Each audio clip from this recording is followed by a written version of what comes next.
Good evening, everybody. As President and Commander-in-Chief, my top priority, above all else, is the security of the United States and the safety of the American people. And that means preventing terrorist attacks, and at the moment, it is focused on making sure that we are dismantling and destroying the ISIL network. I just met with my National Security Council as part of our regular effort to review and constantly intensify our campaign against ISIL. And I want to thank Director Brennan and everybody here at the Central Intelligence Agency for hosting us and for their critical contributions to this fight. In late February, at our meeting at the State Department, I directed my team to continue accelerating this campaign on all fronts, and we have. This remains a difficult fight and a complex one, involving many countries and different communities in Syria and in Iraq.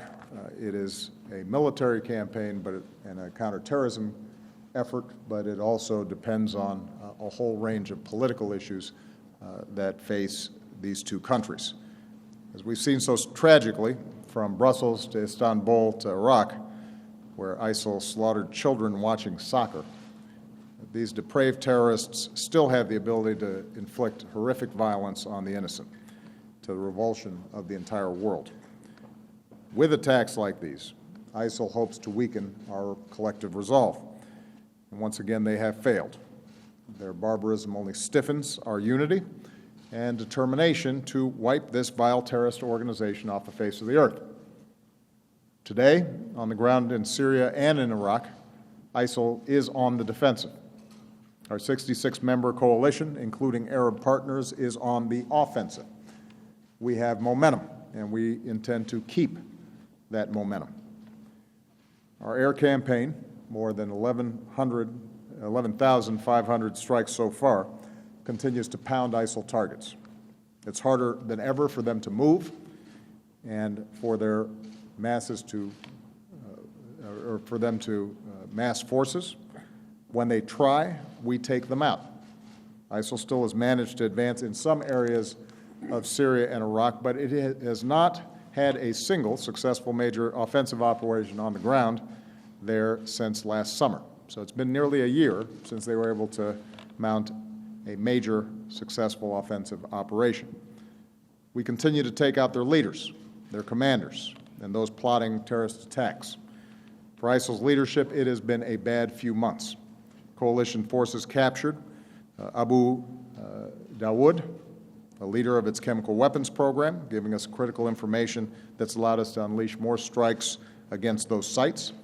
We have removed Abu Sarah, ISIL financier in Iraq, Haji Iman, their finance chief, Izzat al-Jabouri, an ISIL figure in northern Iraq, not to mention a number of top foreign terrorist fighters. They are off the field. And in the days and weeks ahead, we intend to take out more. Every day, ISIL leaders wake up and understand that it could be their last. With coalition support, local forces continue to push ISIL back in Iraq. In Anbar province, Iraqi forces have consolidated their gains around Ramadi and pushed up the Euphrates River Valley, liberating several villages from ISIL and retaking parts of the town of Heat. In a recent offensive in the Tigris River Valley, Iraqi forces have pushed towards Mosul. And as Secretary Kerry made clear in his visit to Baghdad last week, we will continue to assist Iraq, and so must the entire world, as it works to stabilize liberated areas and promote governance and development that is inclusive of all Iraqi communities so that ISIL cannot return. Meanwhile, in Syria, a coalition of local forces, some backed by U.S. Special Operations Forces, continue to make progress, pushing ISIL out of the strategic town of al-Shadidi. ISIL was dug in there, and that battle was expected to last several weeks. Instead, ISIL was defeated in several days. With this, we've severed a critical supply line between ISIL strongholds of Raqqa in Syria and Mosul in Iraq, tightening the squeeze on ISIL in both areas. In this offensive alone, these local forces in Syria have pushed ISIL out of about 2,800 square miles. In the north, fighting continues as local forces fight to eject ISIL from its last pocket along the border with Turkey. In other words, the ISIL core in Syria and Iraq continues to shrink. The ranks of fighters are estimated to be at the lowest levels in about 2 years, and more of them are realizing that their cause is lost. Our cyber operations are disrupting their command and control and communications. We continue to target ISIL's financial infrastructure, including its oil wells, refineries, and supply lines. We've reduced their oil production and their oil revenue, and every dollar we deny them means one less dollar to pay their fighters and to fund their terror. As I've said repeatedly, the only way to truly destroy ISIL is to end the Syrian civil war that ISIL has exploited. So we continue to work for a diplomatic end to this awful conflict. The cessation of hostilities in the Syrian civil war has largely held for about 6 weeks. It has reduced the violence, although not eliminated it. But that reduction is meaningful, and it's allowed some humanitarian aid to reach the Syrian people. So the cessation has saved lives, but as we're seeing around Aleppo and other areas, the cessation is tenuous and under strain. We've seen repeated violations by the Assad regime, continued attacks by al-Qaeda's al-Nusra affiliate, and many Syrians continue to be deprived of desperately needed food, water, and medicine. Talks are now resuming in Geneva, and the United States will continue to do everything that we can to help the cessation succeed and to advance a political solution to the Syrian civil war. And that includes a vision endorsed by the UN Security Council, including Russia, a process that brings all Syrians together under a transitional governing body, a new constitution, and free elections. The United States recognizes, as do people all across Syria, that such a process must include a transition away from Assad. And the future of Syria will be on the agenda when I meet with our Gulf Cooperation Council partners next week in Saudi Arabia. Beyond Syria and Iraq, we continue to go after ISIL wherever it tries to rear its ugly head. We're helping partners strengthen their security forces from Africa to Afghanistan. As we, our allies and partners, have made it harder for foreign terrorists to reach Syria and Iraq, we've seen an uptick in the number of ISIL fighters heading to Libya. So we're going to continue to use the full range of our tools to roll ISIL back from Libya while assisting the new and nascent Libyan government as it works to secure their country. I do want to point out that even as we work to destroy ISIL, we continue to go after the remnants of al-Qaeda that still pose a significant threat to U.S. interests, our allies, and the homeland. In Syria, we targeted a senior leader of al-Nusra, Abdul Faras al-Suri. In another strike in Syria, we took out 5 other al-Qaeda operatives. In Yemen, our recent strike against a training camp used by al-Qaeda in the Arabian Peninsula took out dozens of terrorist fighters. In Somalia, we took out a senior leader of al-Shabaab, Hassan al-Dori, who was responsible for the attacks that killed innocent civilians, including Americans. So once again, we're sending a message. If you target Americans, you have no safe haven. We will find you. And finally, we will continue to work closely with our allies and partners, including in Europe, to stem the flow of foreign terrorist fighters and prevent attacks. I want to point out that our intelligence professionals and those of other nations have stopped numerous terrorist operatives in Syria and Iraq from entering Europe, thereby preventing attacks and gaining valuable intelligence.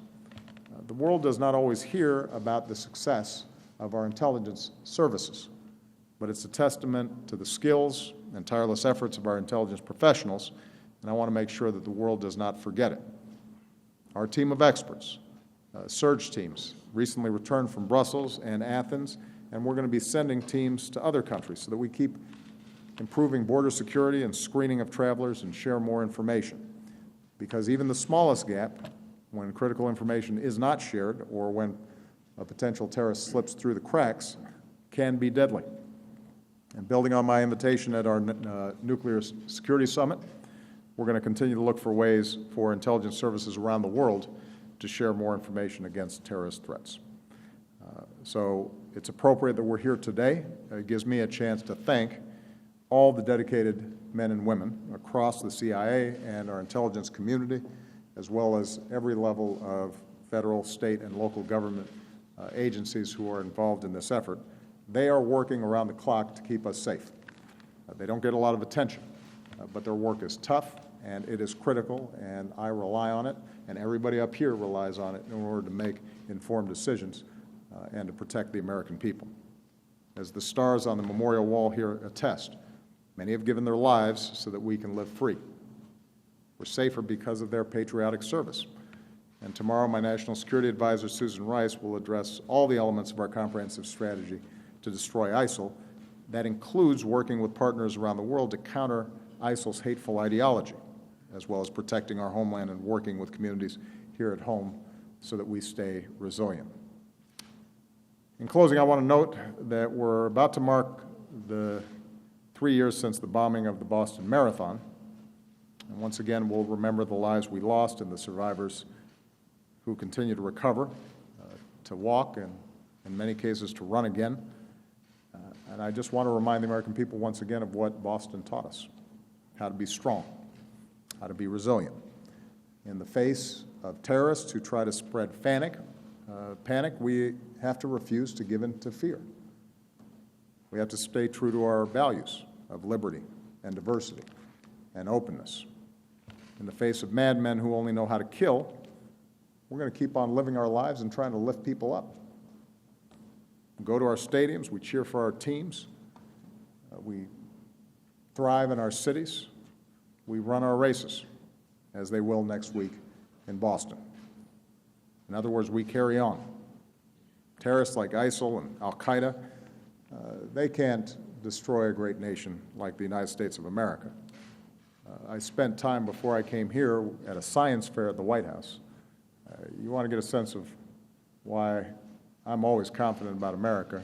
Meet some of those young people and what they're creating, what they're inventing, the diseases they're trying to cure, the energy they're trying to generate, the hope that they want to bring and the light they want to shine to the entire world. That's who we are. You can't beat that. Across more than 200 years, we've prevailed over much greater threats than the one we pose now. So we are focused, and we are going to win, in large part because of outstanding work of individuals who are here today. But we should be confident about how effective not only our military and our intelligence and our diplomatic teams are, but the basic character of the American people. As long as we hold to that, we're going to be just fine. Thank you very much, everybody.